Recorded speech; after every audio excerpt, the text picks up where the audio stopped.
한 주간 가장 주목받은 과학 소식을 하나로 모아보는 사이언스 핫5 시간입니다. 이번 주에는 어떤 이야기가 시청자들의 눈길을 끌었을지 궁금한데요. 이동훈 기자와 함께하겠습니다. 어서 오십시오. 어서 오세요. 네, 먼저 5위부터 알려주시죠.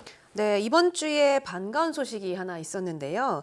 살면서 한 번도 보기 힘들다는 이 대나무꽃이 국내에 활짝 핀 모습을 저희가 전해드렸습니다. 네. 이 많은 분들이 대나무꽃에 대해서 궁금해하시더라고요. 예, 저는 사실 대나무에 꽃이 핀다는 사실도 이번에 처음 알았는데요. 네. 근데 처음에는 꽃인지 몰랐던 게 약간 나뭇잎 같기도 하더라고요. 네, 맞습니다. 이번에 꽃을 피운 대나무가 1000여 그루 정도 되는데요. 네. 경남 창원에서 진주로 가는 2번 국도를 따라서 이 난 대나무 숲에서 꽃이 활짝 피었습니다. 네.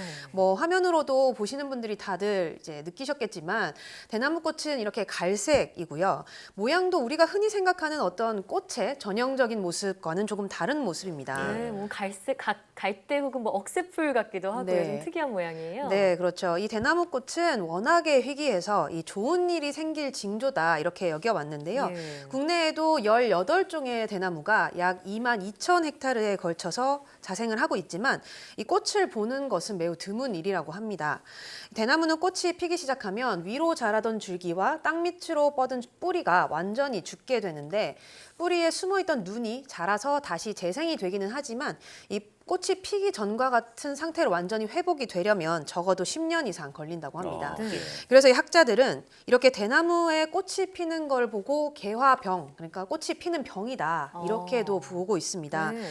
이 사실 대나무의 개화에 대해서는 정확히 그 원인이 밝혀지지는 않았는데 뭐 30년, 60년, 뭐 100년, 120년 이런 주기로 꽃이 핀다 이런 학설도 있고요. 네. 또 이 특정 영양 성분이 소진이 되면서 이 꽃이 피는 모습으로 이렇게 변화한다 이런 주장도 있습니다. 뭐 네. 아직까지는 조금 더 연구가 필요한 부분일 것 같습니다. 네, 지금 정말 말씀하신 것처럼 희귀한 꽃인데 네. 좋은 일이 올해 좀 있었으면 좋겠습니다. 네. 자, 다음 소식 전해주시죠. 네, 이번 주부터 이 SK텔레콤의 2G 이동통신 서비스가 순차적으로 종료를 시작을 했습니다. 예.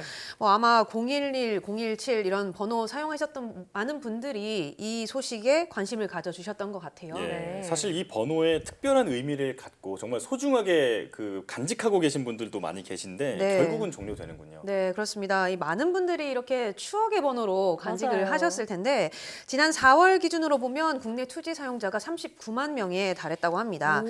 이 1996년에 처음 선보인 이 2G 이동통신은 우리가 CDMA라고 하는 코드 분할 다중 접속 방식의 디지털 이동통신 서비스를 말하는데요. 네. 이 기술의 상용화 덕분에 당시에 26만 개의 일자리가 만들어졌고요. 또 이 13조 1천억 원 정도의 수입 대체 효과를 얻었다고 합니다. 이 2G 서비스 덕분에 사실상 우리나라 이동통신 기술의 발판이 마련됐다 이렇게 볼 수 있는 거죠. 네. 실제로 우리가 주머니에 넣고 다닐 수 있을 정도로 작은 휴대전화를 가지고 또 음성과 문자 서비스를 이용하기 시작한 것도 이 2G 이동통신이 나오면서부터인데요. 지금은 뭐 LTE를 넘어서 이제는 5G 기술까지 네. 생활 속에 들어와 있지만 당시에는 이 2G 이동통신이 굉장히 획기적인 서비스였죠. 네, 저도 기억이 나는 게 휴대폰으로 처음 문자를 보낼 수 있게 그렇죠. 됐을 때 네. 정말 신기했던 그런 기억이 있거든요. 네. 근데 이 2G 서비스가 이제 역사 속으로 사라지는 거군요. 네, 그렇습니다. 뭐 SK텔레콤은 이번 주부터 이 종료를 시작을 했는데 강원도와 경상도, 세종시 등 6개 지역의 2G 서비스를 종료를 했고요. 네. 7월 말까지 지역별로 순차적인 이 서비스 종료를 진행을 할 계획입니다. 예. 그러면 이제는 더 이상 이 2G 휴대전화로는 뭐 전화나 문자를 이용을 할 수 없게 되는 건데요. 그렇군요. 011과 이 017 번호를 가지고 계신 분의 경우는 이 2021년 6월까지는 사용이 가능하시고 6월 이후에는 010으로 이제 똑같이 변경이 된다고 합니다. 네, 그렇군요. 아직 1년 조금 안 되는 기간이 좀 남아 있는 네. 상황이군요. 네, 기술 변화에 따라서 시대가 정말 변한다는 것이 느껴집니다. 네. 자, 다음으로 이제 3위 말씀해 주시죠. 네, 뭐 이번 주에도 역시나 이 코로나19와 관련해서 많은 분들이 주목한 소식들이 있습니다. 먼저 이 코로나19가 공기를 통해서도 감염될 수 있다 이런 과학계의 주장이 나왔죠. 저희가 이 앞서 보도에서도 잠깐 만나봤었는데 네. 이런 이 보도가 나오게 된 게 처음에 이 전 세계 32개국 239명, 네. 239명의 과학자들이 이 코로나19가 에어졸을 통해서 감염될 수 있다 이렇게 입을 모았기 때문입니다. 네.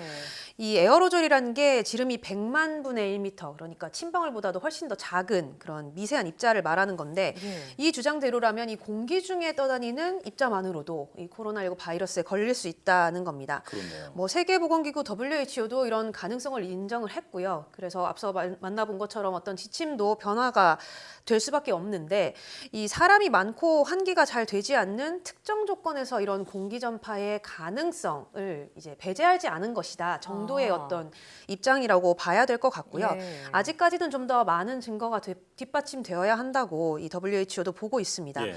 사실 우리 방역 당국도 이 연구 결과에 대해서는 좀 추가 연구가 필요하다 이런 네. 입장을 밝혔는데 크기가 작은 비말들은 이 수분이 증발하면서 가벼워지기 때문에 공기 중에 좀 더 오래 머물 수 있게 되고요. 그러면 이제 호흡기를 통해 감염될 수도 있다 이런 어떤 가능성을 제시한 어떤 연구 결과라고 볼 수 있습니다. 네. 그래서 방역 당국은 너무 지나치게 걱정할 필요는 없다 이렇게 강조했습니다. 예, 예. 일단 추가 연구가 더 필요한 상황이니만큼 너무 걱정하기보다는 지금처럼 방역을 철저히 하는 게 중요하겠습니다. 네. 그런데 아무래도 코로나19 사태가 길어지고 있고 또 수도권과 전국 곳곳으로 확진자가 계속 나오면서 사람들이 다시 민감해지고 있는 것 같아요. 네, 그렇습니다. 뭐 해외 유입 환자의 증가가 계속 이어지고 있고요. 또 지역 감염도 산발적으로 계속되고 있는데 네. 뭐 이 때문에 주말부터 전국 교회에서 정규 예배가 아닌 어떤 소규모의 모임이라던가 단체 식사 등은 금지가 됩니다. 예. 또 이 각 교회가 QR코드를 이용을 한 이 전자 출입 명부 시스템을 도입을 해야 되는데요. 네. 교회 자체를 고위험 시설로 분류를 한 건 아니지만 이 최근에 교회 중심의 소모임이나 행사 등을 통해서 네. 코로나19가 확산을 했기 때문에 이 방역 수칙을 강화를 한 겁니다. 뭐 당연히 이에 대해서는 교회 측의 반발도 만만치 않았습니다. 예. 그렇지만 이 방역 당국에 따르면 교회뿐만 아니라 뭐 성당이나 사찰 같은 다른 종교 시설의 경우도 필요하면 같은 조치가 내려지게 된다고 합니다.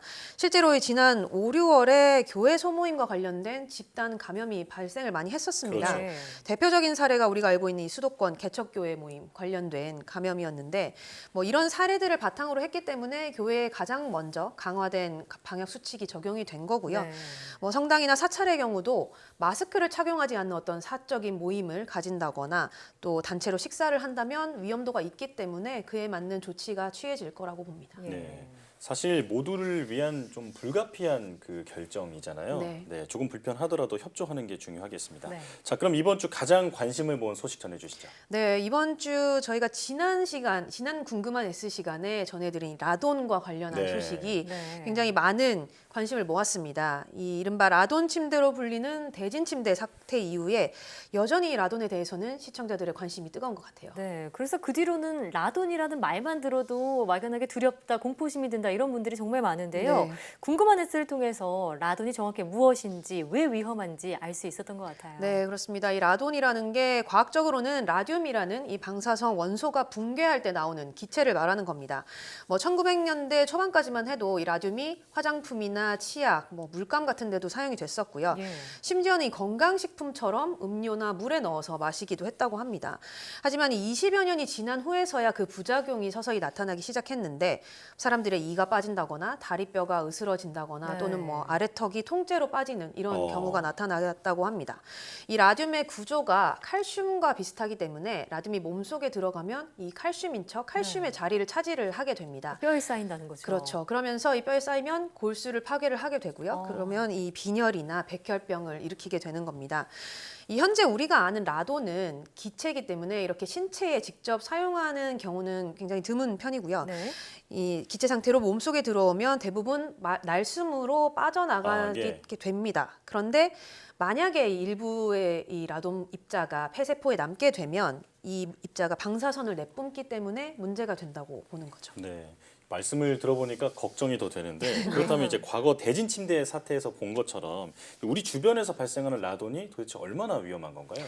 사실 뭐 라돈이 기본적으로 이 폐암을 일으키는 1급 발암 물질로 분류가 돼 있습니다. 네.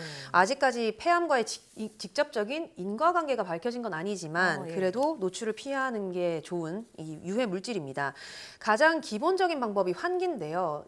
굉장히 쉬워 보이지만 예. 환기를 자주 하는 것만으로도 이 실내 라돈 수치를 크게 낮출 수 있습니다. 네. 그러니까 뭐 가장 기본적이고 좋은 대처법이다 이렇게 볼 수 있을 것 같고요. 그러네요.